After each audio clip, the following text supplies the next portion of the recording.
Hello, and welcome back to Iron Butterfly Podcast. My name is Megan Jaffer. And I'm Katie Hopkins, and we'll be your hosts. We created Iron Butterfly Podcast in honor of Eloise Page, the original Iron Butterfly. And on this very special season, we are going inside our first documentary feature film titled The Power We Hold: Stories from Women Spies. This film features 10 of the most powerful women you've never heard of, and this season, we'll get up close and personal with each of them. We hope you find their stories as powerful as we do. All right, welcome. We're back. We are back, and guess who's here? Who?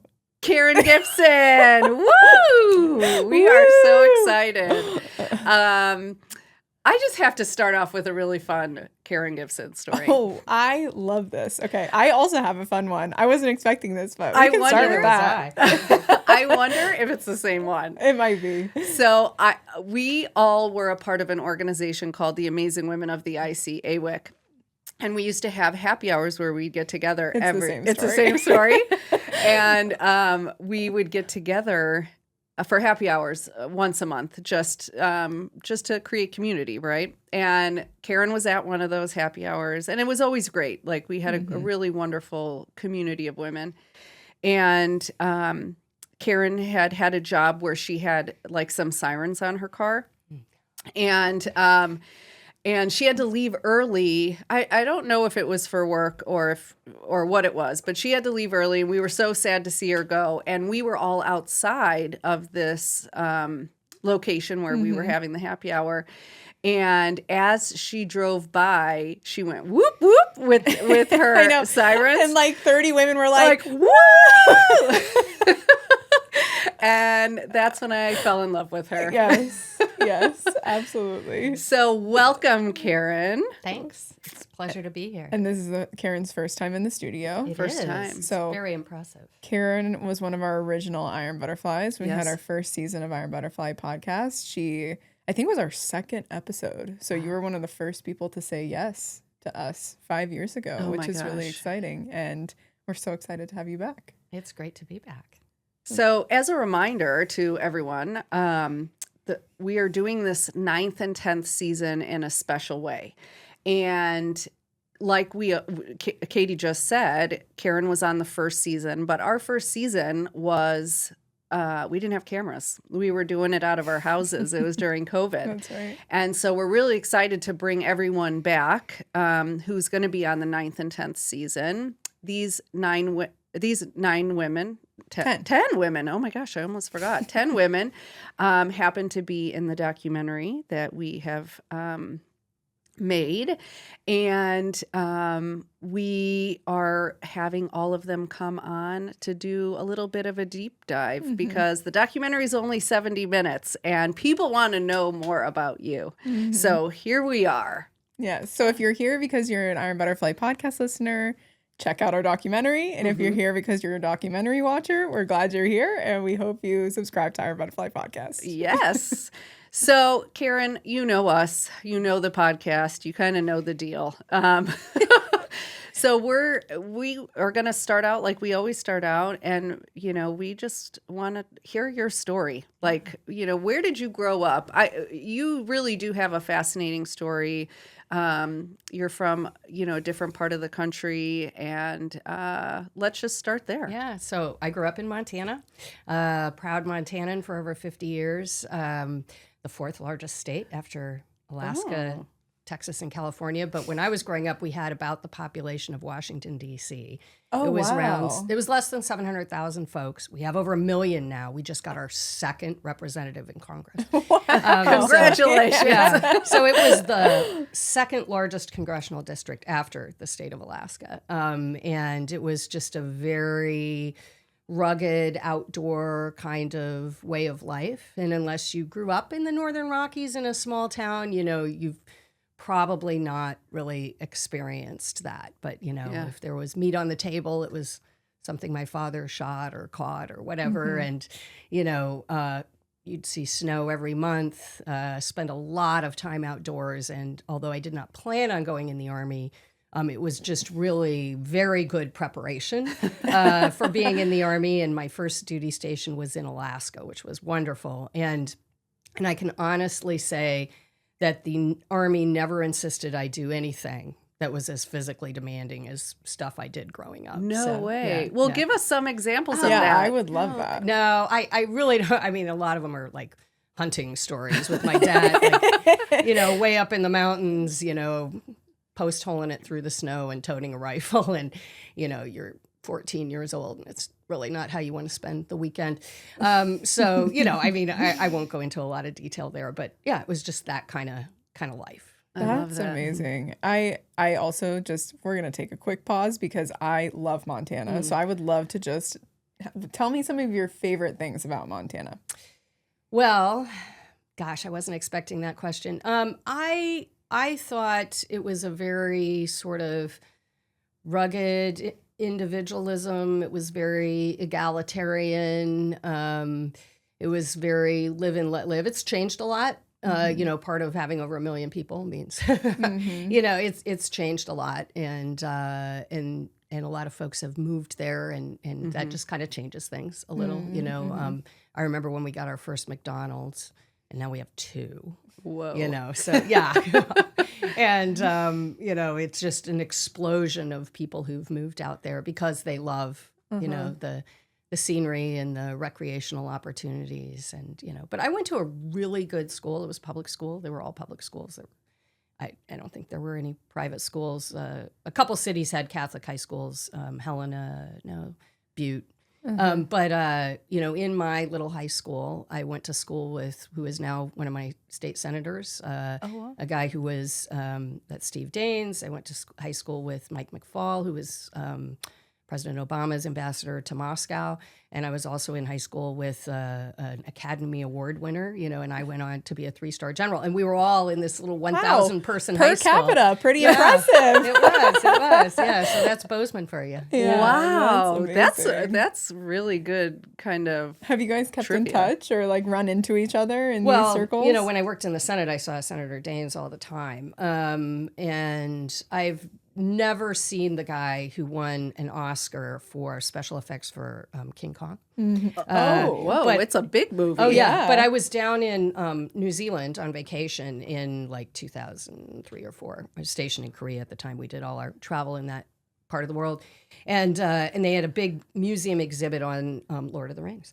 And as we were walking through, I was like, oh my God, Brian Van Tull, it's such an unusual spelling. And I was like, I went to high school with this guy. So he was affiliated with Peter Jackson and had also done a lot of the special effects in the Tolkien movies. Wow. Anyway. And you didn't even see that in Montana. You I saw know. it in New Zealand. I was like, wow, there he is. Yeah. How cool is that? Yeah. That's amazing. So was your Lord of the Rings reference a reference to Amanda's T-shirt? No.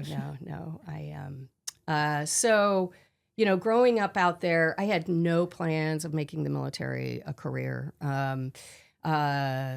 It's funny, when I was in the Army, I'd have commanders who'd say, I wanted to be a soldier since I was 6 years old. Well, that's not really what I dreamed of as a little girl. I didn't even really know that was something it wasn't possible, actually, when I was a child. Women had not been in the Army until I was probably in high school, is when they did away with the Women's Army Corps, which was separate, and allowed them to be in the Army.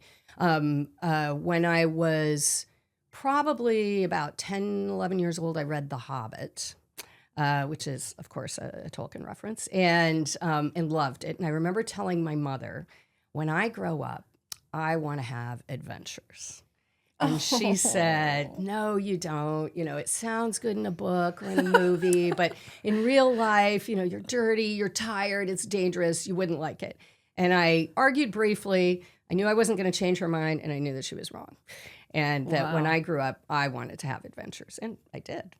And then I went on, of course, to read the other Lord of the Ring books, and which I was fascinated. And there are not a lot of female characters in those 1,000 pages. I think there's about 3, but the one that I really related to was, think of her as the chick with the sword. I think technically her name is Eowyn.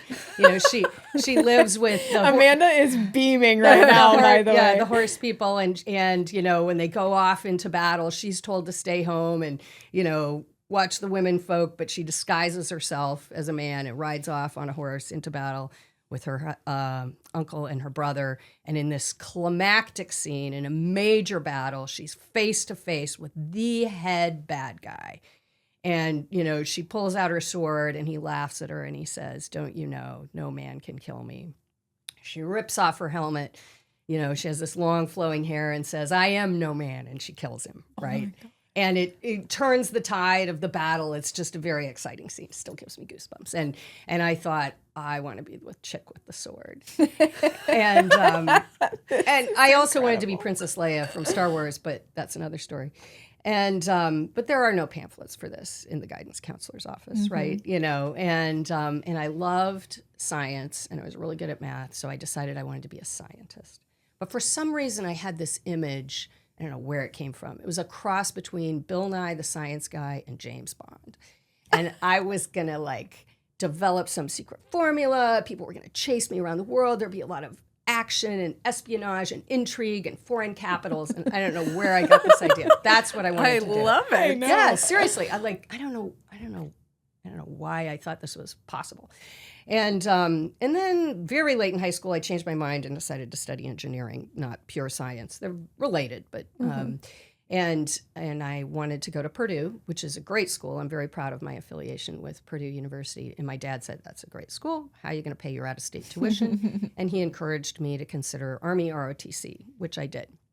No thought of like actually really being in the Army. You know, when you're 18, at least when I was, you know, long-range planning was, what am I going to do this weekend? Yeah. Maybe, am I supposed to study for something? You know, not like 4 years from now. That was like as far away as wrinkles and motherhood. Like, you know, it's eventually going to happen to someone else. Yeah.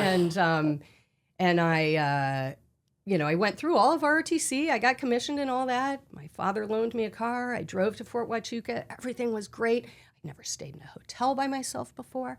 I'd never driven more than 100 miles alone. I felt very adult. And then I turned off I-10 for the last stretch to Fort Huachuca. And I don't know if you've ever been there. It was January. Back in those days, it was a 2-lane road without a shoulder. It's this, well, I know you're from Arizona. It's this bleak sky that day, you know, nothing but barren mesquite trees. And I thought, what have I done? This is serious. It's too late to back out. This had better work out. Not quite a Montana landscape. No, I actually love the desert too, and especially the high desert. But it was just like all of a sudden I realized the gravity of what I had signed up for. Interestingly, the same thoughts crossed my mind 2 days after I got married. Like, oh my God. Maybe we all kind of have that. Yeah. What have I signed up for? This is serious. This had better work out. I was lucky that both of them did work out. So I'd just like to fast forward, though, a little bit to, you know, we could talk about my early years, which did turn out to be fine, obviously. And I fell in love with being a soldier and stayed in the Army for over 30 years. So fast forward way ahead, I'm a general. I'm the director of intelligence for the multinational campaign to defeat ISIS in Iraq and Syria. Really a great mission, a great team, very fulfilling role. Most of the fighting is in Iraq and Syria, but we're operating with forces in Kuwait, Bahrain, Qatar, Turkey, Cyprus, and Iraq and Syria. And on that tour, instead of coming home on R&R, like I did in Afghanistan and other deployments, for 2 weeks where you're just jet lagged the whole time, I decided to bring my husband out to meet me. And so we linked up in Jordan for a week and, you know, crawled all over the ruins at Petra, you know, slept in a tent in Wadi Rum, you know, those dramatic red sands. And when this is over, I'm going to fly, and he's going to go back to the States, and I'm going to fly on to Ankara in Turkey to link up with my boss and Antony Blinken, who at the time was Undersecretary of State, to explain to Turkish officials why we have to use Kurdish forces, who the Turks oppose, for our campaign to liberate the city of Raqqa in Syria. And my husband and I are on the roof of like the Four Seasons in Amman, Jordan. There's this warm desert wind. We're eating amazing food. Very romantic. Yeah. And he says, did you ever imagine our lives would end up like this? Oh. And I thought back to Bill Nye and James Bond, and I said, well, yes, I did. Oh. This is exactly how I thought I'd be living. I just didn't realize I could, do that in the Army and in the intelligence community, that I could have this exciting, adventure-filled life in foreign capitals, solving problems, chasing bad guys. It was just, I said, yeah, this is actually what I thought I wanted to do. And then if I could fast forward to just one more, that was in the fall, and by springtime in that campaign, so we're fighting in eastern Syria against ISIS with Syrian, Iraqi, and Kurdish partners, Syrian Kurds and Syrian Arabs. Russia is supporting Assad in western Syria in their fight against various insurgent elements, people who were rising up against Bashar al-Assad. And Qasem Soleimani, the head of the Iranian Revolutionary Guard Corps, is supporting both the Iraqis and the Assad forces and trying to build what we call the Shia land bridge to connect between Damascus and Tehran so that they can move larger weapon systems to Lebanese Hezbollah, who are, standing off against Israel. And there are a couple of routes, but the principal route from Damascus to Tehran, just over the Syrian border, we've got a little post, Atanf garrison, that sits astride the road that really blocks the highway.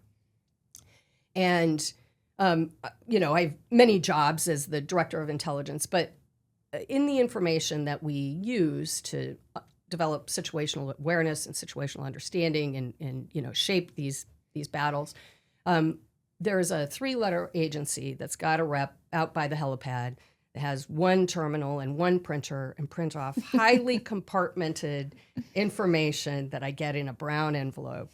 And it's highly compartmented, so very few people get to look at it. I have 2 analysts on my team and myself who can look at it. And then whatever I glean from it, if I want to pass it to the boss, I have to write on it. I can't type about it. I have to write my notes in the margins, highlight things, and pass it. I can pass it to my boss, the chief of ops, the chief of staff, or the deputy, and no one else can see it. And lots of people in DC can see it, but forward, we're the only ones that can. And it's sometimes interesting, sometimes not. And I think this is May of 2017. And I started to look at some, which are just snippets of activity, of Iranian-supported activity in eastern Syria. And it's hard to infer just from each one what it really means. So I go over to the tent where the special ops guys are based, and I say, pull out the map. Were you here today? No, those were Jordanian-backed rebels. Were you over here? No, we're over here. And over a couple of days of looking at these snippets and talking to people who are actually operating in the eastern Syrian desert, I start to piece it together, and I say, holy cow, Qasem Soleimani is going to launch an attack. These are all preparatory recon efforts. Is going to launch an attack against our garrison in Atanf that sits on the highway. And he only had ground forces. He's going to rely on the Russians to provide air support. And so I tell my boss, I warn my boss, and he warns our higher headquarters in the States. And lots of people in the States have the same intel. And they go, I don't know, are you sure? Where's the evidence?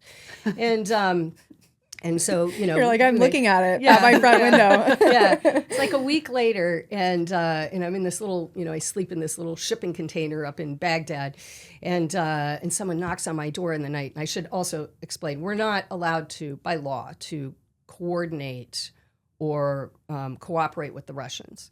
But we have to talk every day because we're both flying in Syrian airspace, and it's called safety of flight conversations. So we're going to be here. Let's make sure there aren't any accidents that start a war or anything. So every day we have conversations with the Russians, not to cooperate, but safety of flight. And someone comes and bangs on my door in the night, and they said, I was told to tell you, we just heard from the Russians, and they're going to be operating in this area tomorrow. And it's near where our little garrison is. And I said, this is it. This is like the Iranians have asked them to provide air support. This is it. I'd already said, I think it's 96 hours, 72 hours. Now I know this is it. So I tell the boss, so we get ready. And sure enough, here comes this column of armored vehicles down the road, from Dar es-Zar, which is a big city in eastern Syria, headed for our little garrison. And we stop them in their tracks. A-10s, bombers, about 30 kilometers from Atanf. My boss says, anything that crosses this line is going to die. We communicate that via the Russians. And this 30-kilometer circle around Atanf. Oh, so you're telling them that. Yeah. You're telling them that if you cross this line, you will die. We can't talk to, these are Syrian forces, but we can talk to the Russians and say anything that crosses this line is going to die. And it was forever preserved in the battlefield geometry. Congressional staff would come out and say, what's that bubble around? Oh, that's the Atanf exclusion zone. And so we wait, it's a couple hours, and then this bulldozer starts to come forward. I didn't intend to go into this much detail, but this bulldozer comes forward. And there's this debate on the staff, like, well, it's not really combat power. And my boss is like, no, I said anything that crosses that line is going to die. So we blow up the bulldozer. I feel bad. There's a driver. He's dead. But there are many people who are killed in this war. Mm-hmm. And nothing ever comes again. So in this 30-kilometer bubble, there's also a little notch. And congressional staffers would ask, what's the notch? And we're like, well, we don't go into the detail. That's how far the bulldozer got. And then, was stopped. But and that was the end of it, right? And they stayed away. And I thought, I didn't disguise myself, but I have ridden into battle with my brothers to take on the forces of evil. And, they had all this intel in D.C. and nobody saw it. And me and my, I'm not by myself. I do have two little analysts, but, and Qasem Soleimani, now dead, but, at the time, the great architect of the Iranian Revolutionary Guard Corps plan to support Shia militants across the Middle East, and I have stopped him in his tracks. You're the chick with the sword. And I thought, I am the chick with the sword. And it was one of the most rewarding experiences in my entire career. And I found it, so I never imagined as a little girl in Montana that this is how I would spend my life, but I actually did get to kind of live out my dreams. I mean, I don't know a better way to start an episode. That was like than watching this. a movie. That was so I don't good. know if I realized or if you know this, but you're a really good storyteller. Oh, thank you. Thank you. I actually have a follow-up question just because I think it's important for people to know. So you talked about at TOMF and, this approach of how many Americans were there that day? That's a great question. I don't know. Not a lot. It was very small, but it would have been, less than a couple hundred. Right. And actually, probably 2 years ago, there was an explosion there, and a number of American troops were killed by Iranian-aligned militia groups. And as it turned out, their counter-drone systems weren't, had kind of lapsed or weren't very good, or they weren't following good practices. They were, I think, Guard and Reserve troops that were killed a couple of years ago at Entente. But it would have been a huge black eye for the United States to have these Syrian, Iranian-backed forces come and eliminate our little base there. Yeah. And then it probably, given our general policy of retaliation, would have resulted in probably strikes in Iran and other things. And so I think there were several positive aspects. One, of course, the most important being, the preservation of life, that American service members were never injured. But also just preventing, frankly, that Shia land bridge and preventing further escalation and retaliation against Iran or Syria or anything. And really, I think, Katie, it highlights a lot of the paradox of intel, right? The paradox of warning, they sometimes call it. You say this is going to happen, and then it doesn't because you take action. Now, my boss, great guy, supported me, believed what I was telling him, and that's why he took action. He had confidence in my assessments. But when intelligence officials warn of things and steps are taken, and then the bad thing doesn't happen, they don't get credit because it's silent, and but B, over time, sometimes people stop to pay attention to the warnings because you told me this was going to happen and nothing it did. did. You know, it's called the paradox of warning. Yeah, that's so interesting. It is a paradox because it is actually a good thing that it didn't happen. Yeah. And yet people are like, well, it didn't happen. It didn't happen. But they did. They rolled down the highway. They did, that's, you know, and we stopped. Well, and they were going to fly. I mean, the Russians were telling you, like, hey, they were I know gonna that is fly. actually crazy that they still said that. Well, they didn't say we're going to be supporting an Sure. armored well, car. right, but they're They going to said, fly over. tomorrow, Right. we'll, just so you're not worried, We'll be we're in going the to be in area. this area. Yeah. God, that's so interesting. Oh wow. my gosh. Where do you want to go Well, next? I kind of want to go back a little bit because I think our listeners and the listeners will really find it fascinating. Just, you know, you told us how you kind of started your career, right? And, but, you know, what did that career look like? Sure. You know, take us through. Well, and I think what's really going to be really cool in listening to you talk about this part of your story is that you sort of gave us like the outer edges of like where you started and the vision that you started with of the woman with the sword. Yeah. And I think it's cool to think about the fact that we can have these visions for what our life will be, but we don't know exactly what the contours of that are, and those can change and those can shift and those can mold over time. But then you find yourself, you know, 30 years later sitting on a rooftop in Jordan sipping wine, thinking to yourself like, wow, maybe it didn't look exactly the way that I envisioned, but I did reach this ultimate vision for my life, which I think is really cool. So it'll be fun to see, I think, in your story how that thread pulls through. Well, and it was, I mean, what you wanted was to travel and have adventure. Yeah. And I mean, To travel, to have adventure, and, you know, kind of going back to Princess Leia. Yeah. And to be part of a team that is working together, sometimes against all odds, to take on the bad guys. Yeah. You know, what you see as evil or whatever. And certainly there's no doubt that ISIS was very evil. So, yeah. And I think that's really wise, Katie, too, in terms of, something I try to impart to young people who are trying to figure out what to do with their lives, and I don't do it as articulately as you just did, of like, you know, sometimes it's not about the exact job that you think you want. It's the nature of the work. It's the nature of the work that brings you joy, not necessarily the sector or the industry or the position. Or the title, Yeah, exactly. Totally. So, you know, I show up in Alaska as a brand new second lieutenant. I'm 23 years old. I'm a platoon leader, which is a very standard job for a brand new Army officer. And I'm in charge of 30 men. Actually, there was one woman, 30 soldiers, all but one of them men, which shouldn't matter, but in that environment, it kind of felt like it did. Yeah. It was a light infantry division.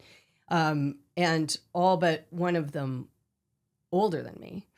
And even the 19-year-old's been in the Army longer than I have. So this is not unique to female lieutenants. All lieutenants face this situation of being in charge of a group of people, usually around 30, who are older and more experienced than you. And I remember the first time I had to counsel a sergeant first class on his substandard performance. He'd probably been in the Army 18 to 20 years. And I felt like I was chastising my grandfather. I mean, it was so awkward, you know. Yeah. But leadership is a skill, like many others, that you get better at with practice. And it's hard to be taken seriously as any second lieutenant, male or female. I will tell you my Montana background was a huge help. And I think I've shared with you a story of I'd been there about 4 months, 4 months, and they sent me to this Northern Warfare course at Fort Greely, Alaska. It's 2 weeks. It's January. It's way below zero. You know, it's skiing, snowshoeing, building snow caves, sleeping outside. I'm very much at home. And the final culminating exercise is a 10-kilometer combat biathlon. And you may have seen the biathlon. It's a Winter Olympic sport. You know, they wear these little lycra suits. They have these lightweight 22 caliber rifles, you know, because every ounce counts, and they whiz around the track and they, you know, engage a target periodically. Well, this isn't like that. You know, we're wearing, we've got heavy military skis. They're wooden, about 4 inches wide, longer than I can reach, metal edges, so that you can bushwhack, you know, up through the hills with a heavy ruck on. We're wearing Kevlar, our Winterfield, big rubber boots, a 25-pound ruck on your back, and it's, if you're not a skier, that's quite a slog. And it's 10 kilometers through the woods of central Alaska, and you stop and engage a target periodically. And what I didn't tell anyone was that they knew I was from Montana, but I didn't tell them that my winter sport growing up was cross-country skiing. Oh. So, and I had skied at the national level. Middle of the pack, to be clear, but still, more than some of these guys, right? Especially the ones from southern states. And when it was over, I came in second. I beat all the guys in the course but one, and there was an infantry company commander, which is a premier job for an infantry officer, and he unpinned the little crossed rifles on his collar, which is the symbol of the infantry, and gave them to me. Wow. And that just meant so much to me, and I always say that's the day I learned that once I demonstrated competence, people would stop worrying about which bathroom I was going to use, because I was the only woman in the course. And life got a lot easier for me after that, because physical hardiness was far and above the number one criteria in that environment by which officers were judged. Being intelligent or able to articulate yourself was probably like number 2 or 3 or 4. But, how far can you run? How fast can you run? How tough are you in the snow were really, how you were kind of being measured. Yes. And so life got a lot easier after that.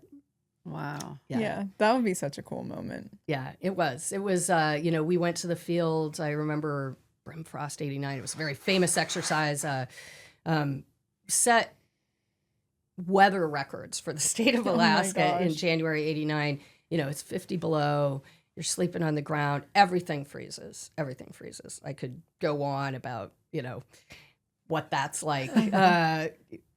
It was a very demanding exercise, and I loved it. Yeah. And I got a little award for being motivated, So Alaska is, I didn't plan on making the military career, but that's really where I fell in love with being a soldier. Yeah. And being, working with other men and women who've signed up to do something above and beyond, what's expected, and who are working together as a team to accomplish something. Technically, I was an intel officer, but you're not really doing intel up there. You're learning to run a range, be a convoy commander, set up a tent, run a radio system, that kind of stuff. I went from there. I got married while I was in Alaska. Met my husband, an infantry officer, and we had our first child there. And then we went to Hawaii.